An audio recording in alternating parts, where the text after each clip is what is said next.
हरे कृष्णा। प्रणाम सभी भक्तों को। ओम अज्ञानम तिमिरन्धस्य ज्ञानञ्जनशलाकया चक्षुरुन्मीलितं येन तस्मै श्रीगुरवे नमः।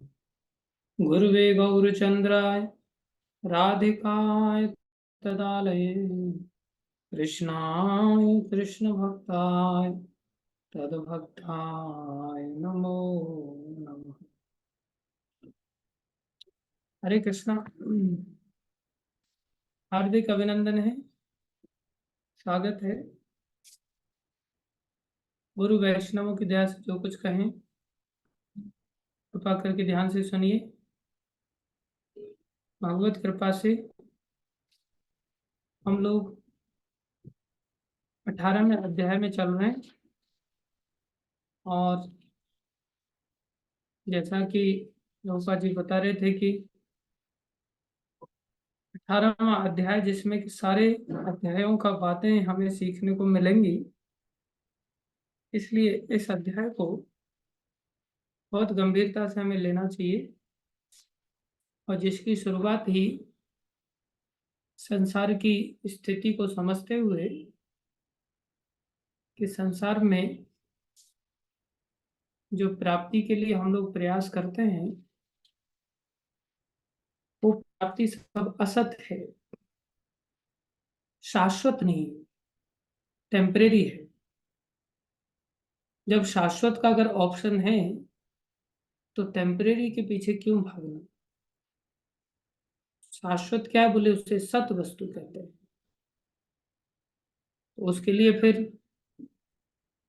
दोनों हाथों में तो लड्डू हो नहीं सकते, उसको टेम्परेरी का त्याग करना पड़ेगा, तब जाकर के शाश्वत चीज मिलेगी।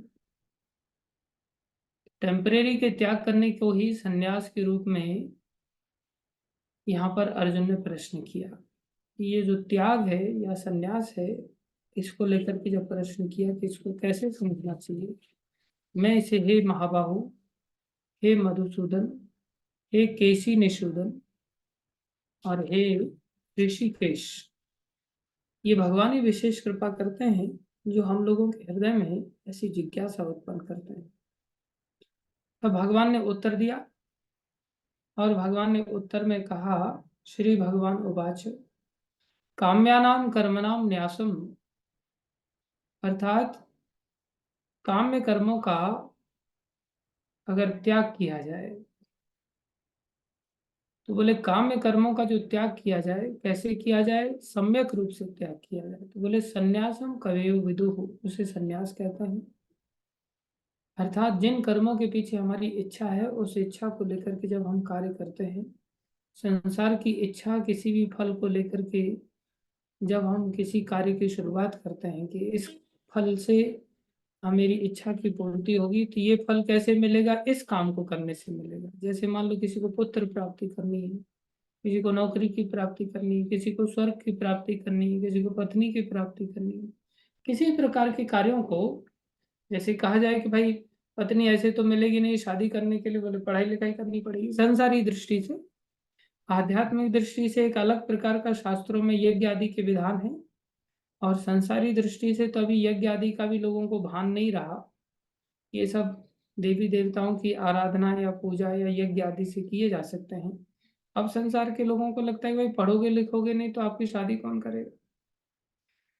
तो बोले पढ़ना लिखने से शादी हो जाएगी। तो पढ़ना लिखना क्या हो गया, बोले वो काम में कर्म हो गया अगर हम शादी को लक्ष्य लेकर के इस प्रकार से कार्य करें।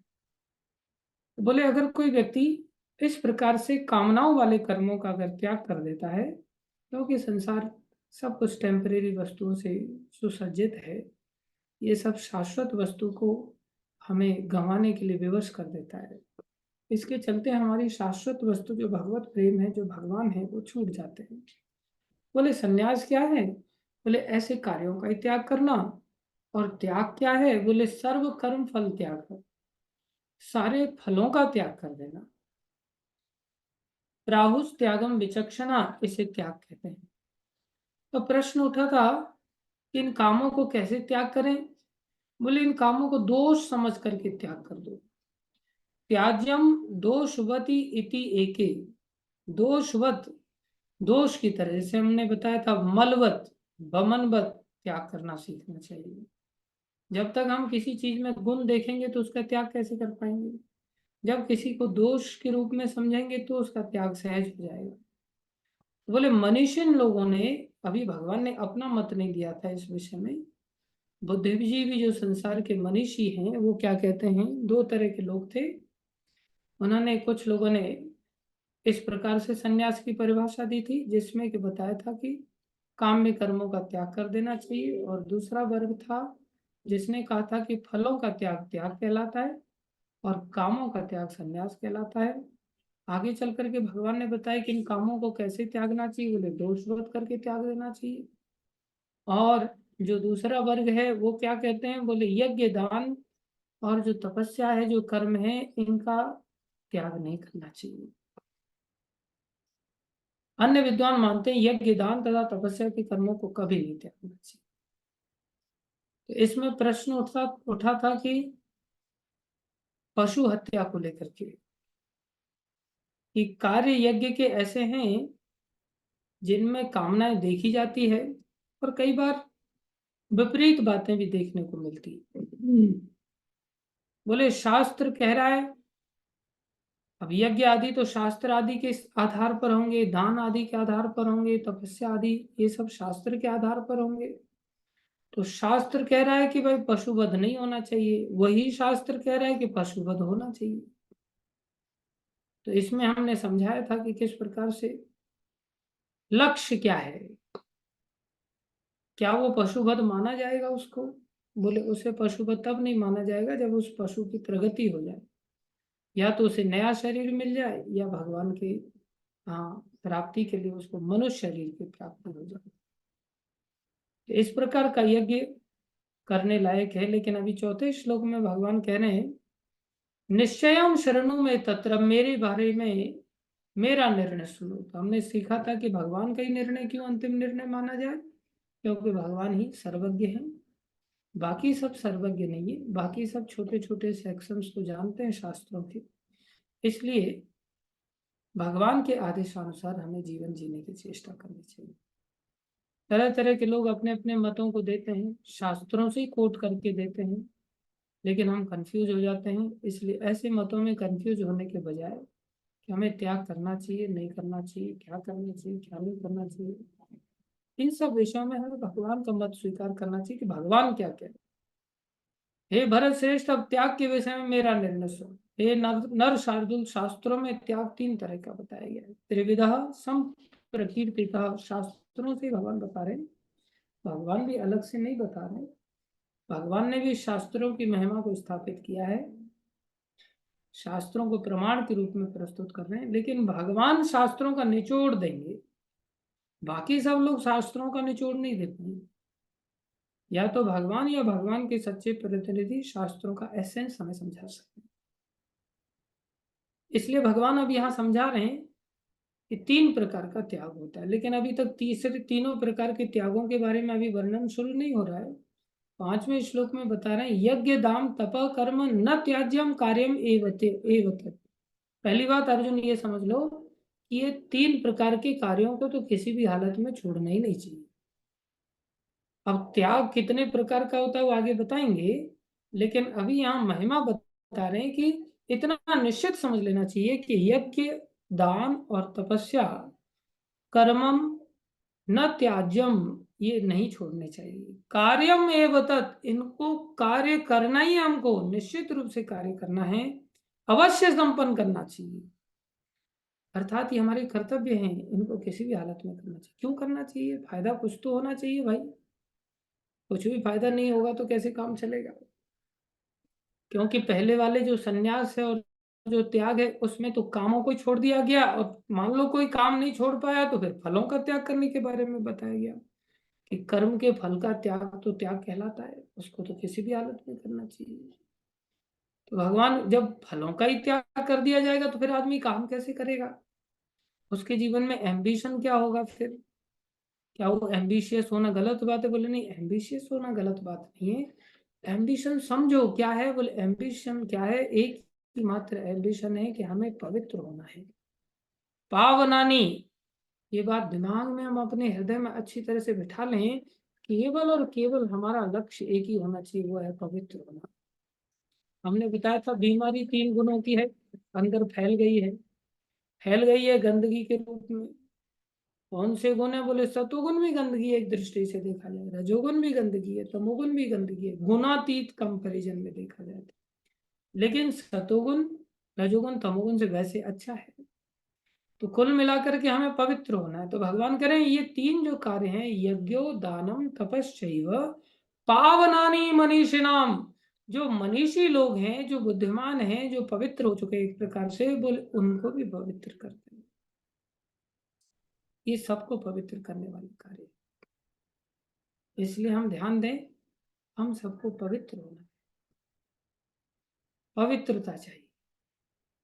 आज हमारे जीवन में गंदगी है, तो गंदगी में क्या है कि बोले हमारे हृदय में संसार की कामनाएं उत्पन्न हो जाती हैं, और संसार की कामनाएं हमें छोटा बना देती है।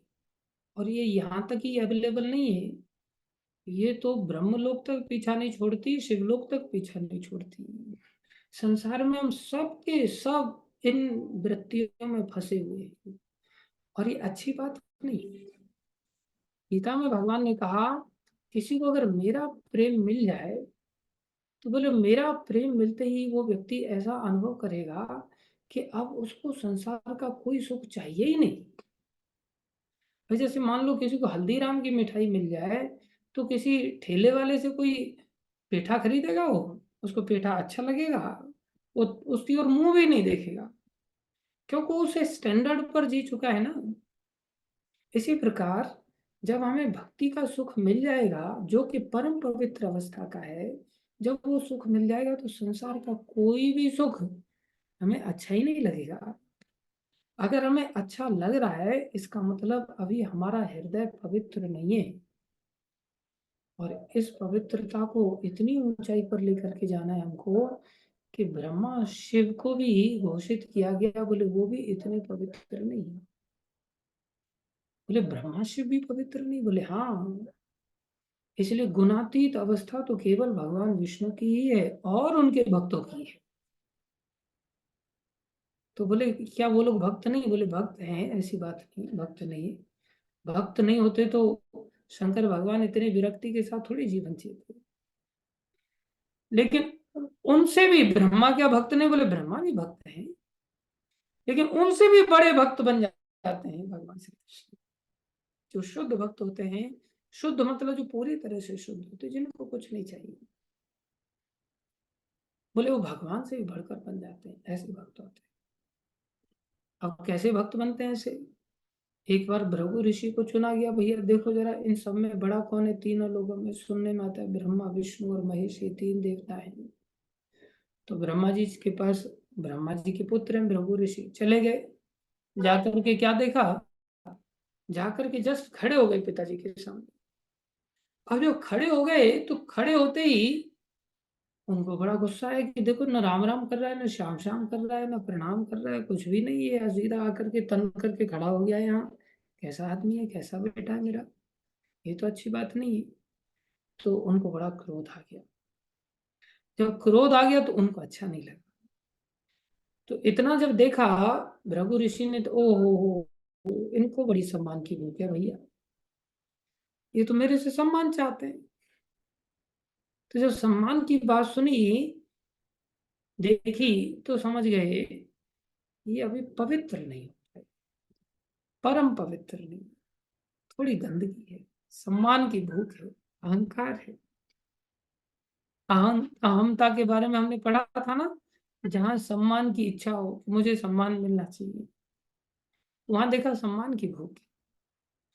उसके पश्चात वो शंकर भगवान की परीक्षा लेने के लिए गए, तो वहां जाकर के खड़े तो हो ही गए, लेकिन शंकर भगवान को कोई इतना बुरा नहीं लगा कि इसने राम राम श्याम श्याम नहीं किया, कोई बात नहीं। वो सीधे जाकर के ऐसी मौन व्रत में एक बार खड़े हो गए, तो शंकर भगवान उतना तो सह लिए, लेकिन शंकर भगवान ने देखा कोई बात नहीं, हम ही छोटे बन जाते हैं, हम ही इनको गले लगा लेते हैं। मैं भी एक प्रकार से देखा जाए तो ब्रह्मा के द्वारा उत्पन्न हूँ, ये भी ब्रह्मा के द्वारा उत्पन्न है। हालांकि शंकर भगवान ब्रह्मा जी से ऊपर का स्तर रखते हैं, लेकिन फिर भी शंकर भगवान वैष्णव होने के कारण, दीनता है उनके अंदर, तो दीनता के कारण वो सोच रहे हैं मैं भी पुत्र हूँ ब्रह्मा का ही एक प्रकार से, और ये भी सृष्टि के अंतर्गत पुत्र हैं, तो भाई लगे। तो एकदम से भाई समझ करके दौड़ पड़े गले लगाने के लिए। अरे भैया बहुत दिन हो गए, आओ आओ। तो जैसे ही गले लगन है, मुंडों की माला पहन करके गंदगी एकदम से चारों तरफ नाग आदि लपेट के रखे, भस्म आदि लगा रखा है मुर्दों की, चलो दूर रहो, एकदम छूना नहीं बिल्कुल भी मेरे को। जैसे ही ऐसे सुना तो शंकर जी को ऐसा क्रोध आ गया, बोले सत्यम शिवम सुंदरम लोग मेरे को कहते हैं, मेरा नाम लेने से लोग पवित्र हो जाते, तेरे को मैं गंदा देख रहा हूँ। उठाया त्रिशूल, सीधा पीछे भागे, एकदम मारने के लिए। जैसे ही पीछे भागे, समझ गए कि मैंने यहाँ पर ना केवल मानसिक अपराध किया, थोड़ा सा वाणी से मैंने अपराध कर दिया, मानसिक के साथ साथ। मानसिक अपराध से उनको दिक्कत नहीं हुई कि मैं जाकर के मन में चुपचाप बिना सम्मान के खड़ा हूं, लेकिन मैंने वाणी से अपराध किया, तो वाणी से अपमान कर दिया इनका, तो इनको अपमान का बड़ा बुरा लग गया। सम्मान नहीं दिया लेकिन अपमान का बुरा लग गया। समझ रहे हैं? जैसे किसी व्यक्ति को कुर्सी नहीं दो, कोई व्यक्ति आया बैठने के लिए तो कुर्सी नहीं देना, अर्थात ये सम्मान नहीं करना। और उसको निकाल के चल चल निकल यहां से, तू कहां से आ गया, अर्थात एक तो कुर्सी नहीं दी, आपने सम्मान तो किया ही नहीं, ऊपर से अपमान और कर दिया। तो बोले वो अपमान बुरा लग गया। तो बोले ये देख करके भी शंकर भगवान को लेकर के भृगु ऋषि के मन में बात आई कि यहाँ भी अपमान की परवाह है, एक जगह सम्मान की परवाह है, पिताजी के पास गए थे ब्रह्मा जी के पास, यहाँ थोड़ी अपमान की परवाह है। अब भगवान विष्णु के पास गए, वहां जाकर के सीधा भगवान विष्णु जो कि पत्नी के साथ बैठे हुए थे, शंकर भगवान भी पत्नी के साथ बैठे हुए थे। अब पत्नी के सामने कोई बेइज्जती करे तो थोड़ा तो बुरा लगता ही है ना, सबको ही बुरा लगता है। तो माता दुर्गा ने, माता पार्वती ने शंकर भगवान को पकड़ा। जब माता पार्वती ने शंकर जी को पकड़ा तो शांत हो गए, रहने दो, ब्रह्म हत्या लग जाएगी, बेचारे ब्राह्मण है, क्यों मार रहे हो, कोई बात नहीं, छोड़ दो इनको। तो माता पार्वती कहने ठीक है, तुमने मना किया तो मैं मान लेता हूँ। मान मान गए भगवान। इधर पत्नी पास में नहीं बैठी हुई है, पत्नी लक्ष्मी रूप में भगवान विष्णु के चरण दबा रही है, तो कितना सम्मान दे रही है एक प्रकार से। अब लक्ष्मी कितनी पतिव्रता है हम देख सकते हैं यहाँ से। ये तो पास में बैठी हुई थी, चरण नहीं दबा रही थी शंकर जी के, शंकर जी अपना भजन कर रहे थे, और यहाँ भगवान विष्णु आराम फरमा रहे हैं, और उनके चरणों को पत्नी के रूप में लक्ष्मी जी दबा रही हैं। एकदम से जाकर के सीधा छाती में लात मारा भृगु ने। जब देखो तो सोता रहता, बस काम धंधा कुछ नहीं, बस तुम्हें तो दूसरे लोगों को काम पर लगा देते हो, खुद कुछ करना नहीं, बस पैर दबाने की बहुत पड़ी रहती है, बस पैर दबा रहे महाराज। जैसे ही जोर से छाती पर लात मारा, वही पत्नी के सामने जो कि पैर दबा रही थी, कितनी बड़ी बेइज्जती की बात हो गई पत्नी के सामने एक प्रकार से।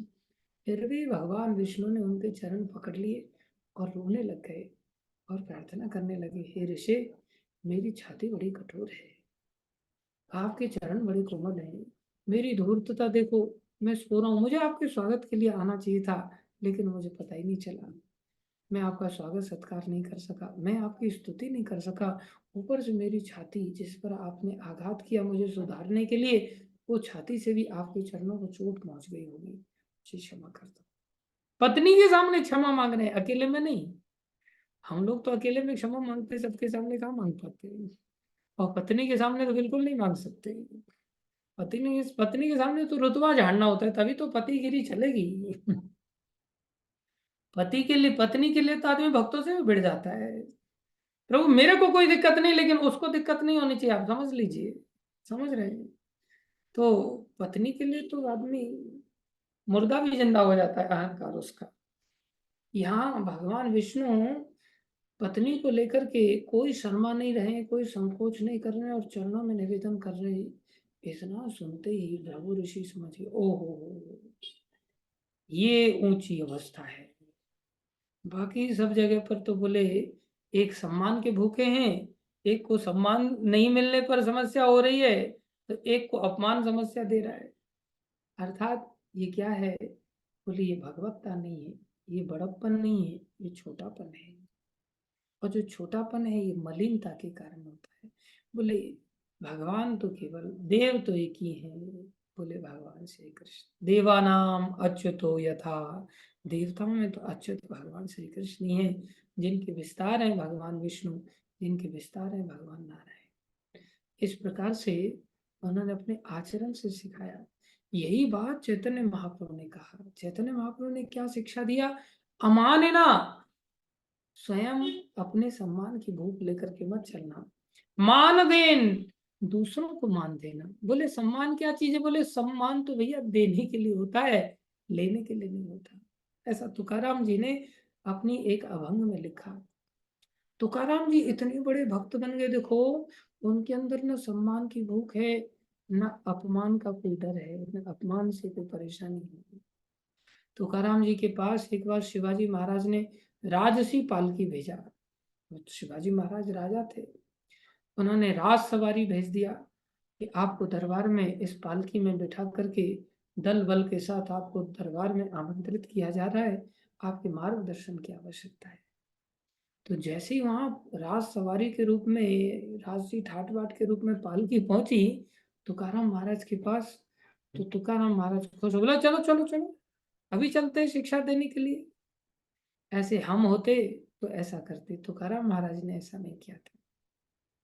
तुकाराम महाराज भगवान के पास चले गए और देख करके जोर जोर से फूट फूट करके रोने लगे, और भगवान को कहने लगे, खूब रोए तुकाराम जी। और रो करके, महाराष्ट्र में संत हुए हैं, रो करके कहते हैं, मैंने आपसे कब कहा था कि आप मेरे लिए राज सवारी भेजो? क्यों ये राज सवारी भेजी मेरे लिए? आप मेरे को जानबूझ करके अपने चरणों से दूर भेजना चाहते हैं, सब सवारियां दे करके, ये सब ठाट बाट दे करके, ये ठाट बाट का लालच दे करके आप मेरी परीक्षा ले रहे, मेरे को अपने चरणों से दूर भेजना चाहते हैं। मुझे अपने चरणों से दूर मत भेजो प्रभु, मेरे से ऐसी क्या गलती हो गई, आप मुझे ठाट बाट क्यों दे रहे? ये भक्तों की पहचान होती है। और कहने लगे, भगवान को कहने लगे, अरे भला सम्मान कोई पाने की चीज है क्या? सम्मान तो देने की चीज है, सम्मान ग्रहण करने की चीज नहीं है, सम्मान देने की चीज है। अब हम अपनी गंदगी के कारण क्या करते हैं? हमारे अंदर सम्मान की प्रतिष्ठा की भूख है, अपमान का भय है। भक्त लोग बोले, तुल्य निंदा स्तुति मौनी, निंदा और स्तुति अर्थात मान अपमान, इन दोनों से भक्त ऊपर उठ जाता है। ऐसे सुखदेव गोस्वामी थे। सुखदेव गोस्वामी जब राजा परीक्षित से मिलने के लिए आ रहे थे, क्या अद्भुत दृश्य हुआ। उनको गांव की स्त्रियां, जिनके पास बुद्धि नहीं है, तो उनको भक्तों की पहचान क्या होगी? छोटे छोटे बच्चे जो बालपन के कारण उनके पास बुद्धि नहीं, वो भक्तों को कैसे पहचान सकते हैं? वो लोग नंगा देख करके, उनको तो नग्न अवस्था दिखाई दे रही है सुखदेव गोस्वामी की, नंगा देख करके कूड़ा फेंक रहे हैं, कचरा फेंक रहे हैं, थूक रहे हैं, गालियां मार रहे हैं और चिल्ला रहे हैं, हे हो कर रहे हैं, नंगा बाबा आ गया, नंगा बाबा आ गया, ऐसे करके उनका अपमान कर रहे हैं एक प्रकार से। लेकिन सुखदेव गोस्वामी को जरा सी भी कोई हलचल नहीं है, ये लोग मेरा अपमान कर रहे हैं, कोई फर्क नहीं पड़ रहा उनको, और वो अपनी मस्ती में झूमते हुए आगे बढ़ते चले जा रहे। और जैसे ही महाराज परीक्षित और दुनिया भर के ऋषि, सारे ब्रह्मांड के ऋषि, वेद व्यास जी बैठे हैं, नारद जी बैठे हैं, बड़े बड़े ऋषि लोग बैठे हुए हैं, सब ने जैसे ही सुखदेव गोस्वामी को पहचाना, क्योंकि सब विद्वान थे, सब तपस्वी थे, जैसे ही पहचाना सब ने सुखदेव गोस्वामी को देखते ही खड़े हो गए एकदम से। ऐसा लगा जैसे दूसरे सूर्य प्रकट हो गए। तो एकदम से सबने इतना बड़ा सम्मान किया। अब सम्मान किया तो ऐसे नहीं कि खिलखिला के हंसने लग जाए कि भाई इन लोगों ने मेरे को इतना बड़ा सम्मान किया, देखो प्रसन्न हो जाए, नहीं।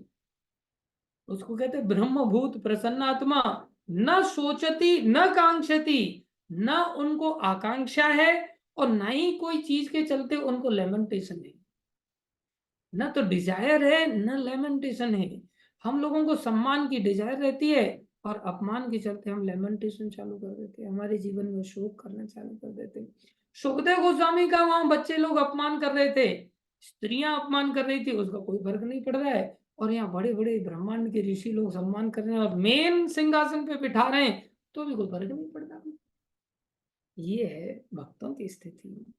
ये गंदगी जब दूर हो जाएगी हमारे चित्त से, तब ऐसी स्थिति बनेगी। तो संसार में, सारा संसार ब्रह्मलोक तक क्या, शिवलोक तक क्या, हम सब संसार में इससे त्रसित हैं, इससे परेशान हैं।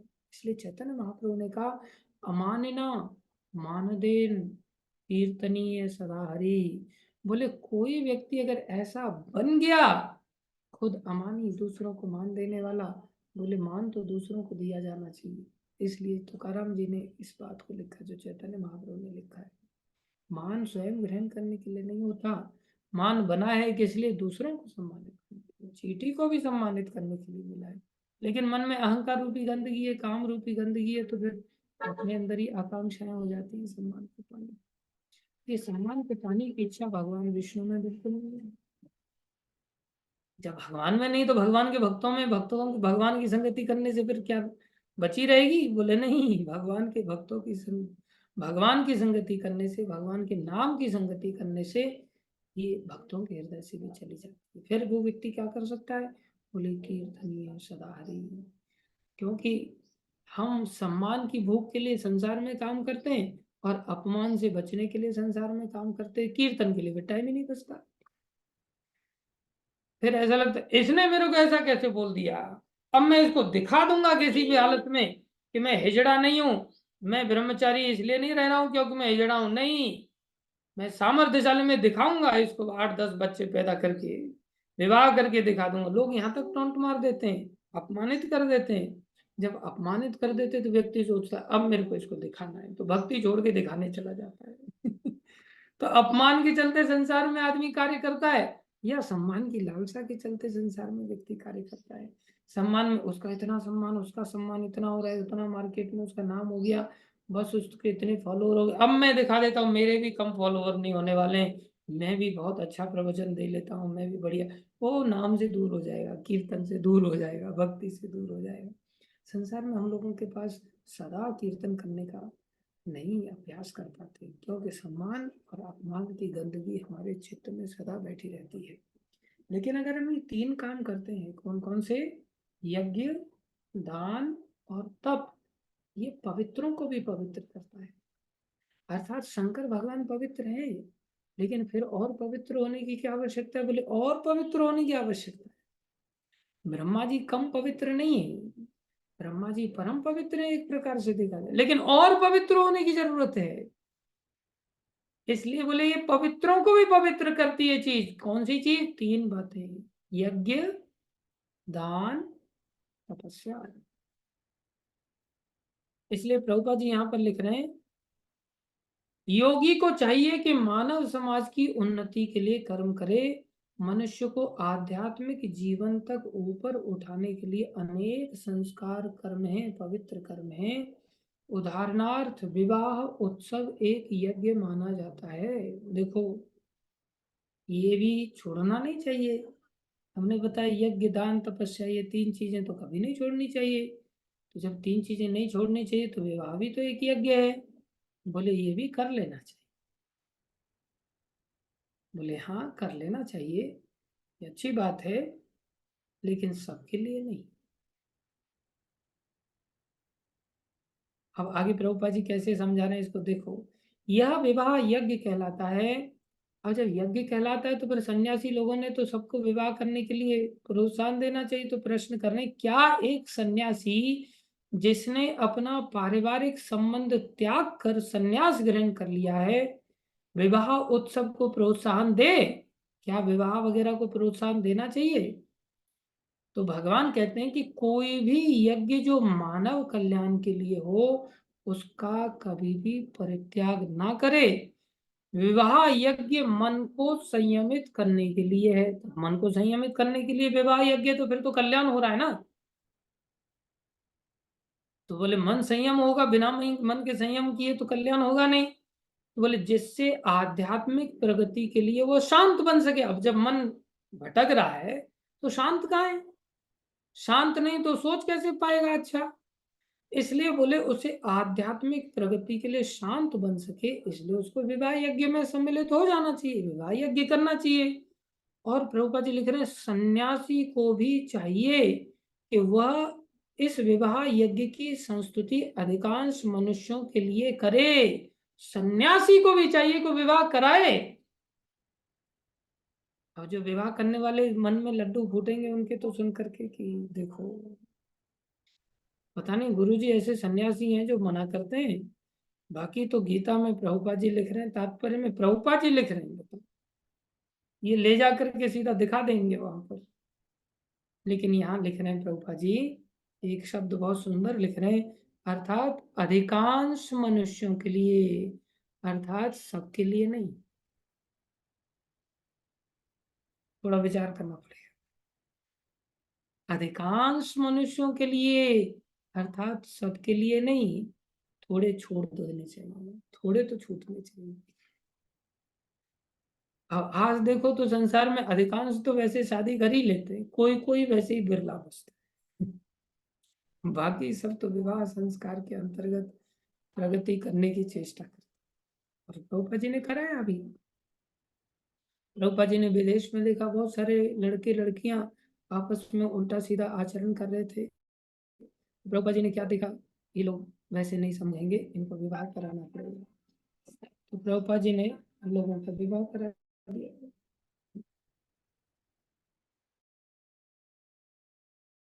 विवाह करा दिया, पति पत्नी बन गए। पति पत्नी बनकर उनको अलग अलग देशों में प्रचार आदि के लिए भेज दिया। वो सब भक्त थे, सेवा करने के लिए आते थे। तो विवाह यज्ञ कराना कोई गलत बात नहीं थी। जब प्रभुपा जी विवाह करा रहे थे तो बहुत सारे, बहुत यहाँ भारत के अंदर जो सन्यासी साधु लोग थे वो प्रभुपा जी से चिढ़ने लगे, ये क्या कर रहे हैं, ये तो अच्छी बात नहीं है।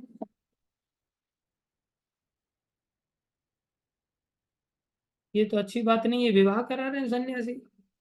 लेकिन प्रभुपा जी इस सिद्धांत को जानते थे। प्रभुपा जी ऊपर ऊपर से चीजों को नहीं वो करते थे। प्रभुपा जी इस सिद्धांत को जानते थे। हम सब जानना चाहिए इस सिद्धांत क्या है। सिद्धांत है कि अधिक से अधिक लोग जिनकी ऐसी स्थिति नहीं है, वो यज्ञ के द्वारा मन को संयमित करके धीरे धीरे धीरे धीरे शांत करके प्रगति की ओर आगे बढ़ सकते। इसलिए यहाँ कह रहे हैं जिनके अंदर ब्रह्मचारी स्पिरिट है, उनको शादी करने की आवश्यकता है। ब्रह्मचारी स्पिरिट किसके अंदर होती है? प्राय उन लोगों के अंदर होती है जो लोग या तो पूर्व जन्म में अधूरी भक्ति करके आए हैं, पूर्व जन्म के भक्त हैं, या किसी को भगवान के भक्तों के सानिध्य में आकर के थोड़ा टेस्ट मिल गया है भक्ति का, तो फिर संसार के भोगों की ओर उनका मन नहीं जाता, प्राय नहीं जाता। और कोई अगर आपको पूछे ना कि भाई शादी करनी चाहिए नहीं करनी चाहिए, प्रश्न कर रहा है मतलब वो उसके मन में चाहत है कि वो शादी करना चाहता है, बस उसको थोड़ा ग्रीन सिग्नल चाहिए कहीं ना कहीं से। प्राय ऐसे प्रश्न करने वालों को तो देना चाहिए, पूछ क्यों रहे हो यार, कर लो जा करके, कौन मना कर रहा है, कर लिया कर लो। और अगर किसी के मन में ऐसा है उसने करनी नहीं, तो उसको बोलोगे भी ना कि उसके मन में पहले तो प्रश्न ही नहीं उठेगा कि करनी चाहिए कि नहीं करनी चाहिए। वो अपने आप में बिल्कुल मैच्योर अंडरस्टैंडिंग के साथ, क्लियर अंडरस्टैंडिंग के साथ, नहीं करनी है संसार में फालतू की अधिकांश मनुष्य कर रहे हैं, कुछ तो बचने चाहिए ना। 1% भी नहीं बचे अभी तक, तो हमें कुछ कुछ कैटेगरी में तो हम अपने आप को डाल सकते हैं। तो इस कारण से हाँ, विवाह की संस्तुति सन्यासियों के लिए, सन्यासियों के द्वारा की है। इसका अर्थ ये नहीं समझना चाहिए कि जो ब्रह्मचारी ऑलरेडी जीवन को जी रहे हैं उनको मन में ऐसा ले आना चाहिए कि देखो तात्पर्य में प्रभुपाद जी ऐसा लिख रहे हैं, अधिकांश लिख रहे हैं, सबके लिए नहीं लिख रहे हैं।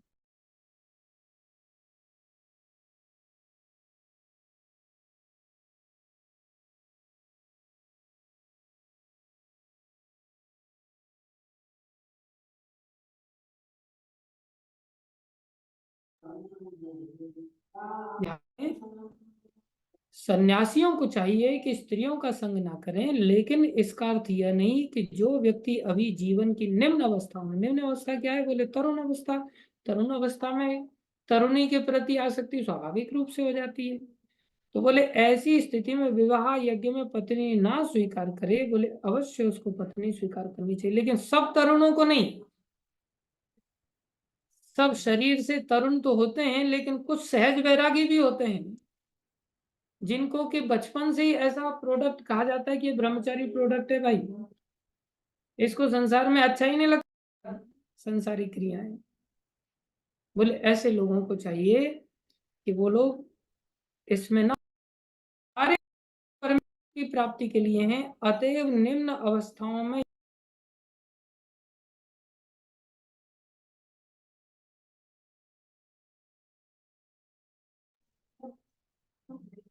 अर्थात दान भी संस्कार है।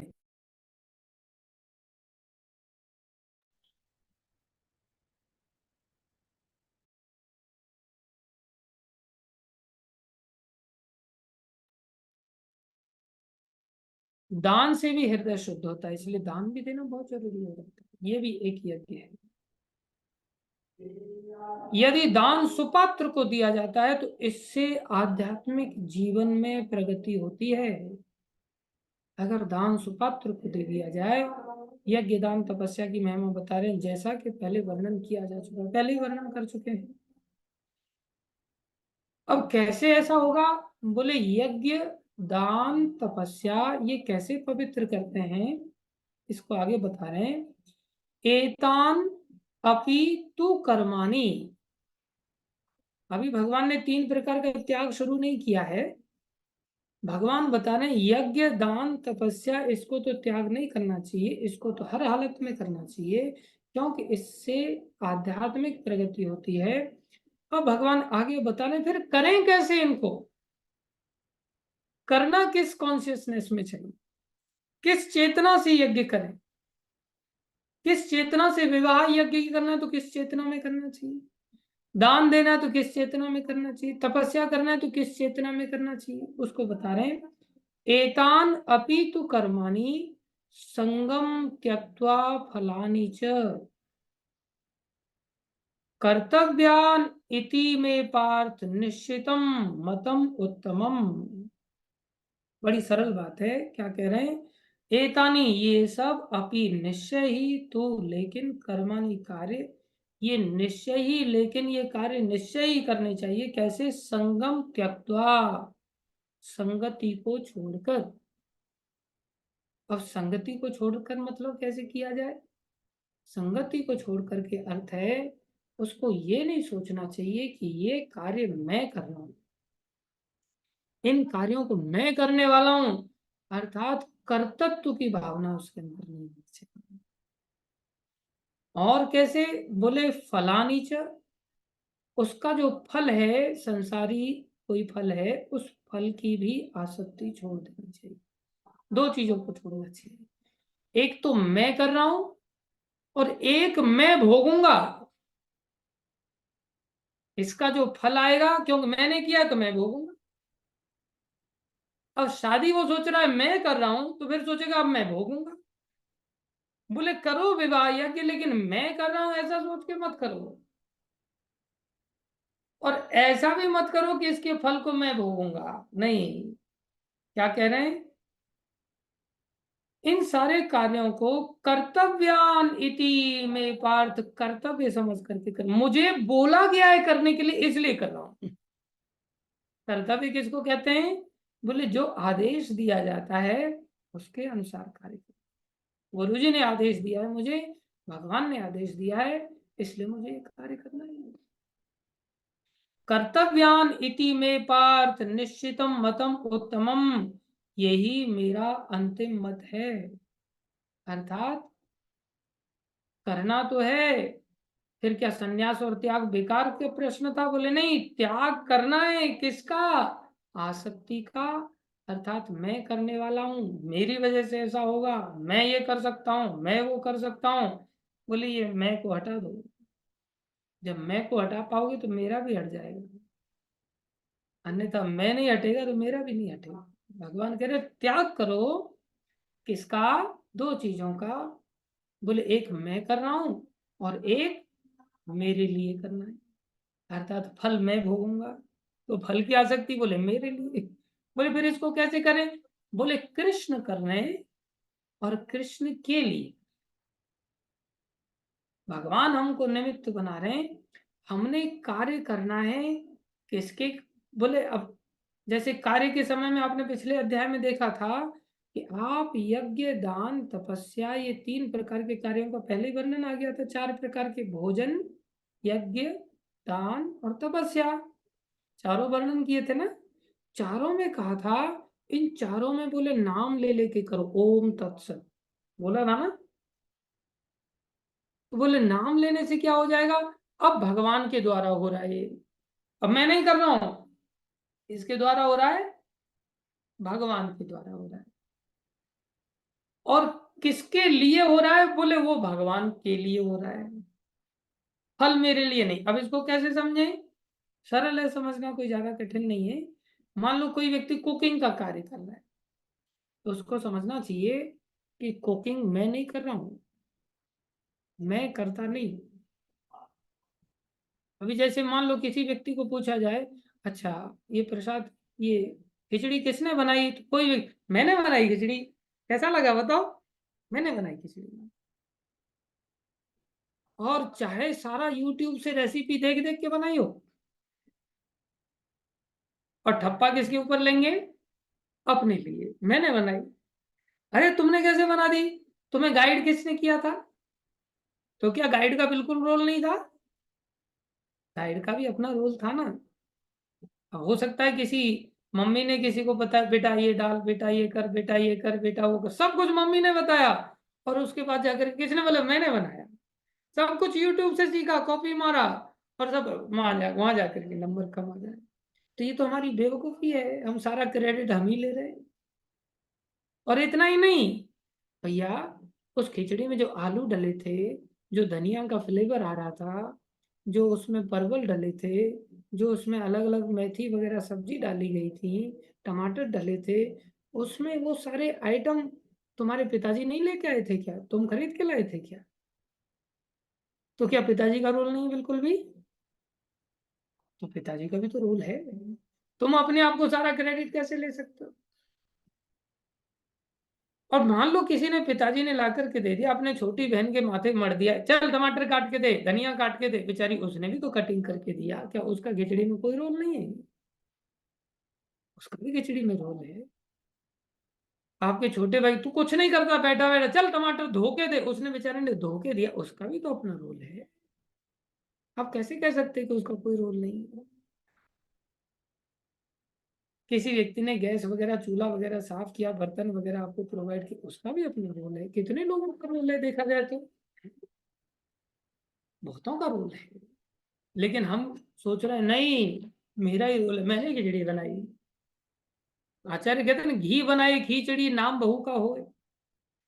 अब घी मत डालो खिचड़ी में, कोई खिचड़ी इतनी टेस्टी होगी क्या।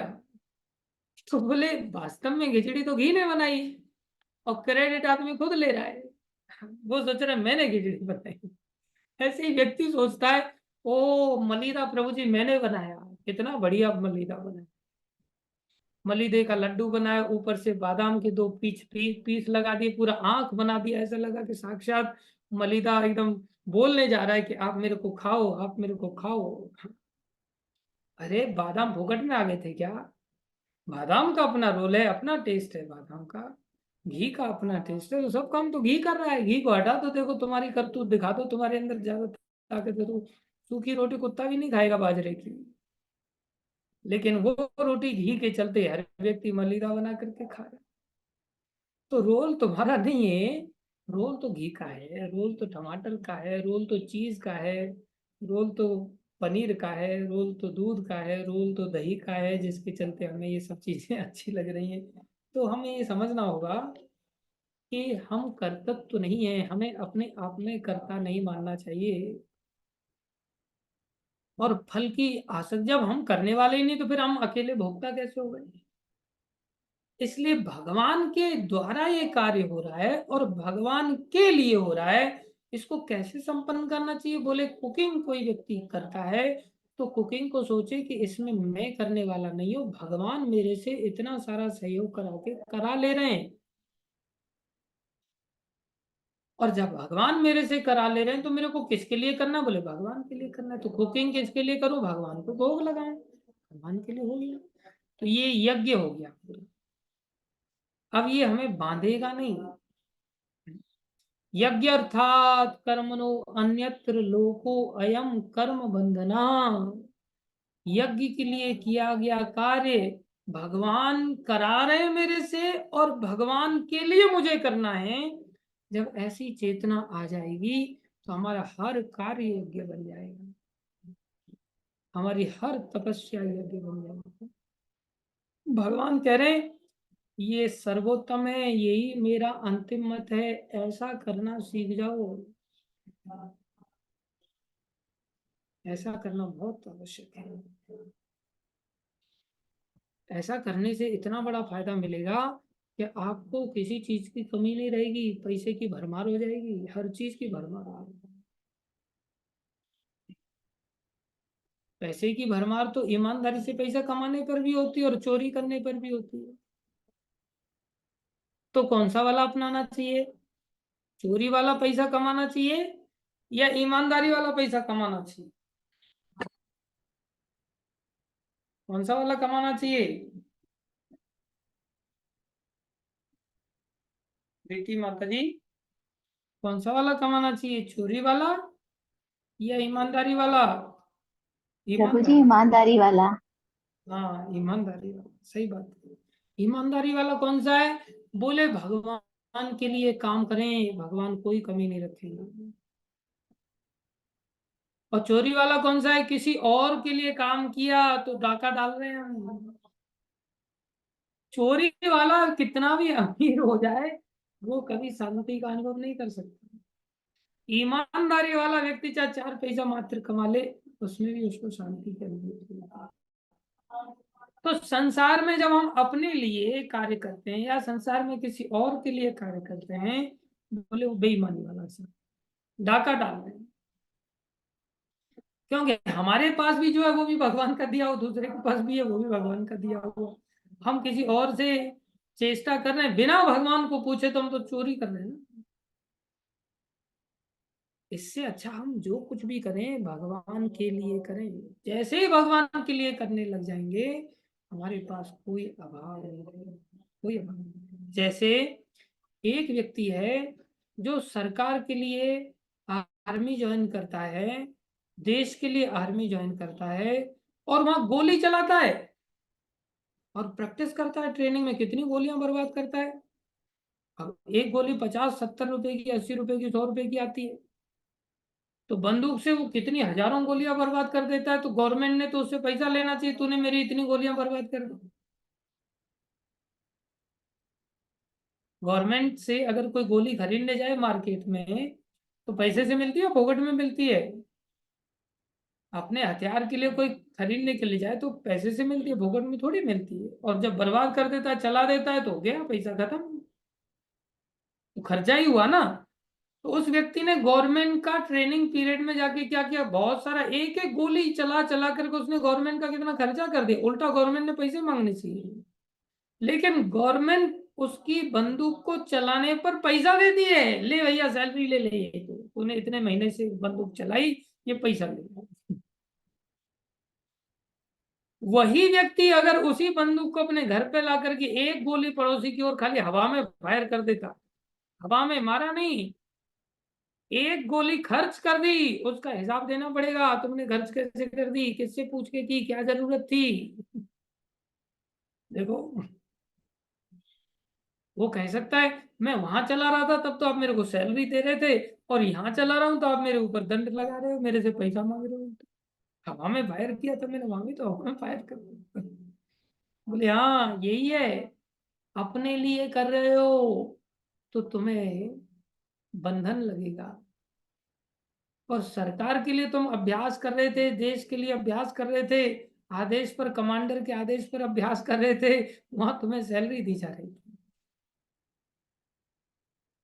वहां तुम, अब मान लो किसी को आप कुछ गलत भी मार भी दो किसी को, तो वहां क्या कहोगे, मैंने मारा? आपको को मैंने थोड़ी मारा, मेरे को तो आदेश मिला था, मैंने तो उसके कहने पे मारा, आप उसको देखो। ऐसे ही भगवान कह रहे हैं तुम अपने आप को कर्ता मान के मत चलो, सारा मटका बोले मेरे सर पे फोड़ो, टेंशन मत लो, मेरे कहने पर काम करो और मेरे लिए काम करो, बस। आपको दुनिया भर की सैलरी दूंगा मैं, चिंता मत करो, तुम नुकसान भी करोगे तो भी सैलरी मिलेगी, कोई कमी नहीं रहने वाली है। ये भक्ति की विशेषता है जो हमें समझ में नहीं आती। हम अपना खोचड़ा दिमाग लगा देते हैं, गंदा दिमाग लगा देते हैं, और गंदा दिमाग लगा करके सोचते हैं नहीं, डाका डाल करके जो फायदा मिलेगा ना, जो आमदनी होगी वो हमें माला माल कर देगी, हमें सुखी बना देगी, कोई सुखी नहीं होगी। इसलिए भगवान कह रहे हैं ये मेरा मत है। देखो, प्रभुपाद जी तात्पर्य में क्या लिख रहे हैं, यद्यपि सारे यज्ञ शुद्ध करने वाले हैं, लेकिन मनुष्य को ऐसे कार्यों से किसी फल की इच्छा नहीं करनी चाहिए। कोई फल के लिए हम कार्य ना करें, जैसे विवाह यज्ञ किया तो बोले मुझे सुख मिलेगा, इंद्रिय तृप्ति करने को मिली तो फल चाह रहे हैं। मुझे पुत्र प्राप्ति करने को मिले तो फल चाह रहे हैं। मैं स्वर्ग में जाऊंगा बोले फल चाह रहे हैं। अर्थात फल की कामना के साथ फिर हम पवित्रता वाला फल गंवा देंगे। हमें फल तो चाहिए, कौन सा वाला? पवित्र होने वाला। तो गड़बड़ नहीं है फिर। मान लो कोई विवाह यज्ञ कर रहा है, क्या सोच के मेरा मन संयम में आ जाएगा, मैं आध्यात्मिक ज्ञान के लिए उन्नति करूंगा, तो ठीक है। अन्यथा वही विवाह यज्ञ उसे बंधन में बांध देगा। दूसरे शब्दों में जीवन में जितने सारे यज्ञ भौतिक उन्नति के लिए हैं उनका परित्याग करना चाहिए। अब हम सब कार्य तो भौतिक उन्नति के लिए करते हैं लोग ज्यादातर, लेकिन जिन यज्ञों से मनुष्य का अस्तित्व शुद्ध हो और जो आध्यात्मिक स्तर तक उठाने वाले हों उनको कभी बंद नहीं करना चाहिए। जैसे हम लोग नाम यज्ञ करते हैं, जप यज्ञ करते हैं। भाई जप यज्ञ कितना बढ़िया है।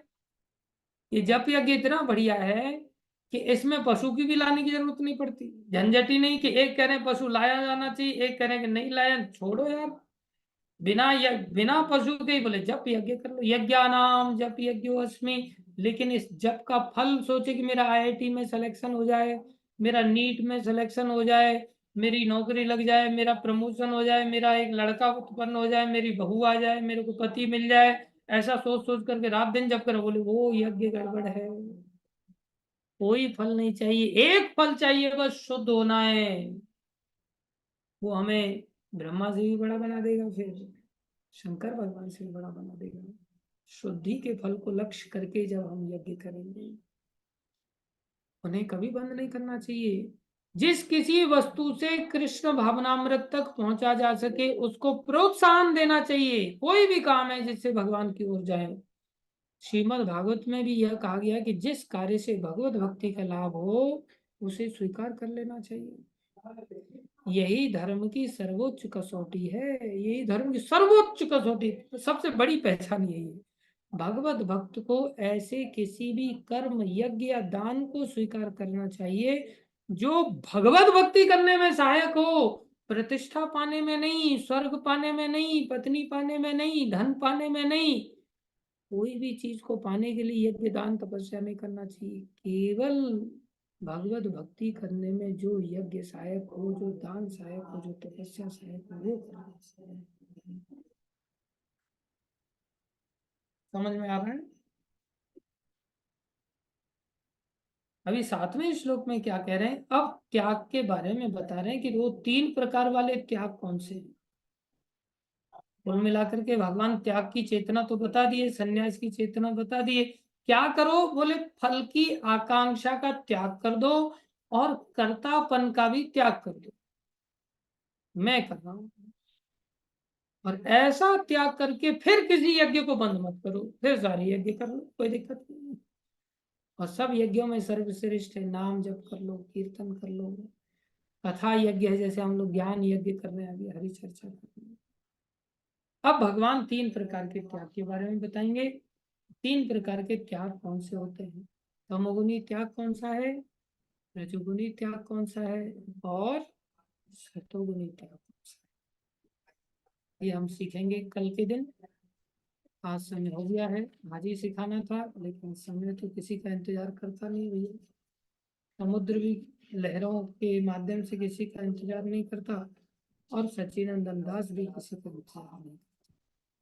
इसलिए अभी हम इंतजार नहीं करेंगे, कल के दिन इसकी चर्चा। धन्यवाद सभी का धैर्यपूर्वक श्रवण करने के लिए। हरे कृष्णा। मुझे खेद है कि मैं प्रश्न उत्तर आप लोगों के लंबे समय से नहीं ले पा रहा हूँ, लेकिन आशा करता हूँ कि आपके हाँ चित्त में ये प्रश्न उठे भी नहीं। ज़्यादा सारे प्रश्नों के हम प्रयास कर रहे हैं कि उत्तर देते ही चलें पहले से ही, कि जिससे प्रश्न ही ना उठे। फिर भी उठ रहे हैं, आप नोट करके रखना। आगे वाले सेशंस में आपके प्रश्नों के उत्तर अपने आप मिलते चले जाएंगे, और आप उन प्रश्नों को फिर अपने आप ही काटते चलना। इस प्रश्न का उत्तर देखो मिल गया, इसका भी मिल गया, इसका भी मिल गया। ऐसे थोड़ा धैर्य धारण करके चलना, आपको सारे प्रश्नों के उत्तर इस अध्याय में प्राप्त होते चले जाएंगे। ठीक है, थैंक यू। भगवान की वाणी भगवती गीता की जय। शिल प्रभुपाद की जय। श्री गुरु महाराज की जय। अनंत कोटि वैष्णव वृंद की जय। आप सब भक्तों की जय। हरे कृष्ण।